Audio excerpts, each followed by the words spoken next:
تو جانتے ہیں گزشتہ بھی اعلان ہوا تھا جمعہ میں، جو لوگ ناگپور سے جانے والے تھے وہ تو چلے گئے، اور چند لوگ باقی. علی بھائی بھی آئے یہاں پر، ایک بھائی ہے شاکر بھائی، ناصر بھائی ہے، اسی لوگ بھی آج نکلنے والے ہیں، یہ کل نکلنے والے ہیں. تو نماز کے بعد میں آپ ان سے ملاقات کیسے کرنا؟ حدیث میں ہے اذا لقیت الحاج، کہ جب تم حاجیوں سے ملاقات کرو، اذا لقیت الحاج، جب تم حاجیوں سے ملاقات کرو، فسلم علیہ، سلام کرو. ہم سے کہا گیا، جو چھوڑنے والے ہیں نا ان سے کہا گیا جب تم حاجیوں سے ملاقات کرو ہم نے سلام کرنا چاہیے. جو لوگ حج کو جا رہے ہیں ایک کام ہو گیا. نمبر 2 وصافیہو، اس سے مصافحہ کرو. آپ کو معانقہ کرنا ہے، گلے ملنا ہے، گلے ملو. 2 کام ہو گئے. تیسرا کام وَمُرْهُ، اور ان سے کہو، وَمُرْهُ، اور ان سے کہو کیا؟ اچھی بات، ٹوپی لانا وہاں سے، یہ بولے تو وہ کتاب دیکھنا ذرا اچھی طرح کی بوٹل میں. حدیث میں وَمُرْهُ، اور ان سے کہو، کیا کہنا؟ واپس آئیں گے تو زمزم کا خیال رکھنا، اچھی بات اجوا کجو.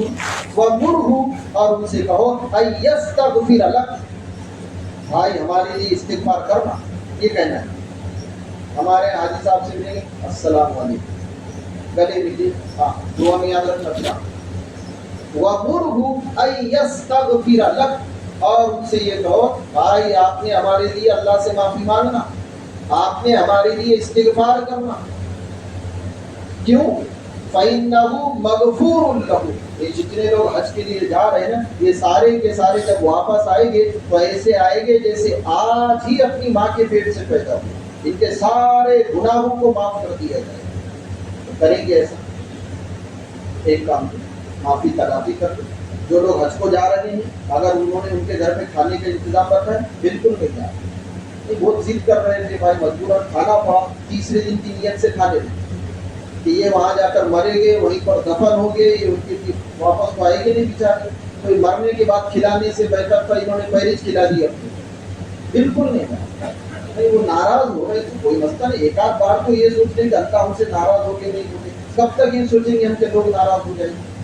دوسرا یہ ہے کہ بہت سارے جو ہمارے یہاں پر تکلفات ہیں، ان تکلفات سے بچنا چاہیے. ابھی یہ نماز کے بعد میں یہ سارے کچھ. اور ایک اور خوشی کی بات ہے، اپنے محلے کے جو قریب بھائی ہے، قریب ہونے ان کا بچہ دھاموری میں حافظ ہوا ہے، وہ بھی یہیں پر ہے. تو اس سے بھی ملاقات کر لیں نماز کے بعد میں. یہ جانے والوں میں تو عارف بھائی ہے، شاکر بھائی ہے، اور ایک ناظر بھائی ہے. 3 لوگ یہ ہیں، اور ایک وہ فیضان ہے قریب ہونے بھائی کا بیٹا، وہ بھی حافظ بن گئے. اس لیے اگر آپ لوگوں کے پاس نماز کے بعد وقت ہے، سہولت ہے، تو نماز کے بعد یہ سارے جانے والوں سے ملاقات کریں گے. سب جانے والے معافی مانگیں گے آپ سے، آپ نے بھی تو مانگنا ان سے، ایک دوسرے سے معافی مانگو. اچھا معافی مانگ رہے تھے، حج کو جانے والا معافی مانگ رہا تو میں جا رہا ہوں معاف کر دینا تھا. کیا نہیں ایسی کوئی بات نہیں. حالانکہ ایسی بہت ساری باتیں ہیں. معافی یہ چھوڑ دو آپ، ایسے چلتے کب تک چلے گا ایسے؟ جب کوئی معافی مانگے آپ یہ کہو میں نے معاف کر دیا، اللہ بھی معاف کر. کہیں گے ایسا؟ میں نے معاف کر دیا، اللہ بھی معاف کر. معافی مانگنا نبیوں کی صفت ہے. معافی مانگنا نبیوں کی صفت ہے. کوئی داڑھی کیوں رکھتے تو بولے ہمارے نبی کی سنت ہے، تو معافی مانگنا بھی ان کی سنت ہے. معافی مانگنا نبیوں کی سنت ہے اور معاف کرنا اللہ کی سنت ہے. دیکھو جی کتنا بڑا کام ہے. معافی مانگنا نبیوں کی صفت اور معاف کرنا ایک دوسرے سے معافی تلافی بھی کرتے ہیں. تو کریں گے سب اسی کی بات. اب کہ معافی مانگے بھائی اللہ کے لیے معاف کرتے بولنا چاہیے. ہمارا جو مسئلہ ہے صاف صاف بولنا ہے. بہت ساری چیزیں ہم اپنے ذہن میں بٹھا کر رکھتے ہیں. پیر میں اگر کانٹا رہے گا نا، زخم بنا جا، آپ نکالو اس کو. اس لیے نظام الدین سے ہدایت دی جاتی جب مشورے میں بیٹھے اور رائے ہے آپ اس کو مشورے میں رکھ دو، کیونکہ رائے جو ہے نا وہ دل کا کانٹا ہے. اگر وہ رائے کو آپ کے مشورے میں نہیں بیٹھے تو مشورے کے ختم ہونے کے بعد ہم اپنی ایک جماعت بنائے گی.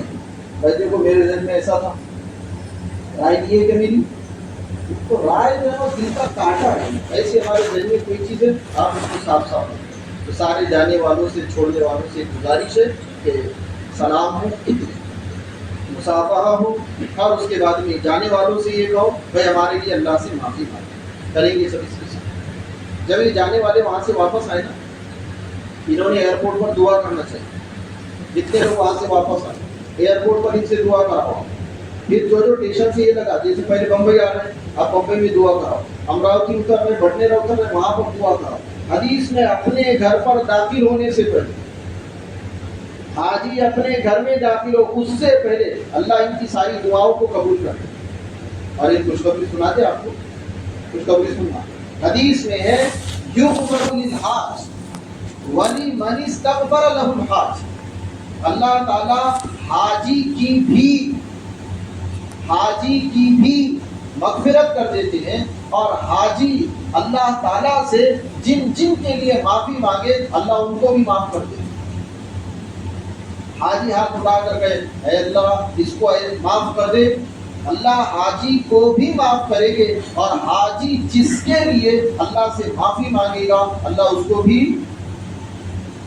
جو لوگ حج کو جا رہے ہیں آپ کہو ان سے بھائی میرے بہت ساری چیزیں رکھ دیتے نا، اصل چیز اللہ معاف کر دے بہت بڑی نعمت ہے، اللہ ہم کو ہدایت دے دے بہت بڑی نعمت ہو، اللہ ہم کو آپ یہ چیزوں کی دعاؤں کی درخواست کرنا چاہیے بھائی میرا یہ مسئلہ آپ کہو، ناجائز اور خراب نہیں ہے، لیکن سب سے اصل اور اہم چیز، اور ایک خوشخبری سننا ہے آپ کو، جن کے رشتے دار حج کو جا رہے ہیں نا، تو انہوں نے بجائے خوشی میں، ہمارے یہاں جو حج کو جاتا ہے اس کو کھانا کھلانا پڑتا ہے، جبکہ ان کے رشتے داروں نے پورے محلے میں بھیڑ کاٹنا چاہیے تھا۔ کیوں معلوم ہے آپ کو؟ حدیث میں ہے کہ اللہ ایک حاجی کی برکت سے 400 افراد کو معاف کر دیتے۔ کتنے؟ اور اس سے بڑی فضیلت سنا دے آپ کو، وہ فضیلت سننے کے بعد یار میرا بھی تھوڑا تھا، میرے خاندان کا بھی کوئی جانا تو کتنا اچھا ہوتا تھا، ابھی نیت کر رہا ہے سب کچھ چلے جائے۔ اب حدیث میں یہ ہے کہ اللہ تعالیٰ ایک حاجی کے حج کی برکت سے، ایک حاجی کے حج کی برکت سے 400 گھرانے، دیکھو 400 لوگ نہیں، ایک حاجی کے حج کی برکت سے اللہ تعالیٰ 400 گھرانوں کو معاف کر دے، 400 گھرانے۔ اب ویسے بھی ہمارے رشتے داری بہت زیادہ پھیلی ہوئی ہے، گزارش ہے سارے ایک دوسرے سے ملاقات کریں، تو نماز کے بعد میں یہ لوگ آگے آ جائیں، اطمینان سے اپنی پہلے نماز پڑھیں، نماز ہوگی، نماز کے بعد میں ان سے مسافر کریں گے سب۔ ایک آپ کی بات یاد آ گئی، وہ مسجد کا تو کام شروع ہے، گھنٹہ ادھر ہونا تھا۔ ہمارے استاد کہتے تھے کہ لوگ رائے دیتے پیسے نہیں دیتے۔ گزارش ہے جب انجینئر ہے تو اپنی کیا ضرورت پڑتی، ایسی بیمار کے پاس جتنے لوگ جاتے ہیں نا سارے ایم ڈی ملیں گے آپ کو، میں کیا بول رہا ہوں، ایک بار یہ دوا لے کر تو سنو تو صحیح، حضرت ایم ڈی ہے، اور جتنے لوگ مسجد کے پاس جائیں گے بہت بڑے انجینئر ہے بھائی، یہ امراوتی میں نہیں، یہ تو نہ جانے کہاں پڑھ کر آئے نہیں معلوم ہو۔ جیسے آدمی چلے 4 مہینے میں لگا تو مفتی صاحب بن گئے، کسی کا گھر بن رہا تھا انجینئر صاحب بن گیا، اور بیمار کے پاس گئے، کبھی کبھی تو بیمار سنتا اندر نہیں، اس کو بیمار کر کے بتا پھر معلوم پڑے گا کیسی دوائیں دینا ہوگا۔ کام کرنے والے ایسا ہے نہیں، کسی نے کہا نہیں، ہم اپنی طرف سے بتا رہے ہیں، تو آپ سوچ رہے ہیں شاید ان کو کسی نے کہا ہوگا، ایسا کچھ بھی نہیں۔ جب بھی کسی کے گھر کا کام شروع معلوم ہو ہم کو کہ بھائی بڑے لوگ اس میں ہیں، انجینئر ہے، تو ہمارے کو اس میں کچھ سمجھے گا نہیں۔ بیمار آدمی کے پاس جا رہے ہیں، بجائے دوائی بتانے کہ آپ یہ کہو لا باس طہور انشاءاللہ، گھبرانے کی ضرورت نہیں، اللہ تم کو فائدہ دے دے گا۔ اپنے یہاں پر میں بھی ایک بار بیمار ہوں نا، وہ ڈاکٹر کے پاس گیا تو اس بار تم بتا تجھے، آپ کو جس کے پاس بھیج رہے ہیں نا اس کو ڈاکٹر مت بولو، اس کو یہ بولو وہ اللہ میاں کے پاس چلے جاؤ، شفا تو اللہ دیتے ہیں نا، ڈاکٹر تھوڑی دیتا ہے۔ اس کے بعد ضروری نہیں ہے کہ جہاں شفا آپ کو ملے وہیں پر اس کو ملے، کیونکہ اگر ڈاکٹروں کے ہاتھ میں سب ہوتا تو سارے بیمار اچھے ہو کر آتے تھے، لوگ دوا خانوں میں کیوں مرتے تھے؟ تو ایک گزارش ہے ایک دوسرے کا معاون کرنا، ایک دوسرے کا تعاون کرنا، ساری نفرتوں اور عداوتوں کو ختم کرنا۔ اس لیے جو حج کو نہیں جا رہے ان سب سے بھی گزارش ہے، اگر ہمارے دل میں کسی کے بارے میں کوئی مسئلہ ہے آج سچے پکے دل سے ختم کر دیں گے سب۔ ہم نے معافی مانگ لی ہے، ہم نے معاف کر دی ہے، اب اس کے علاوہ کیا ہے؟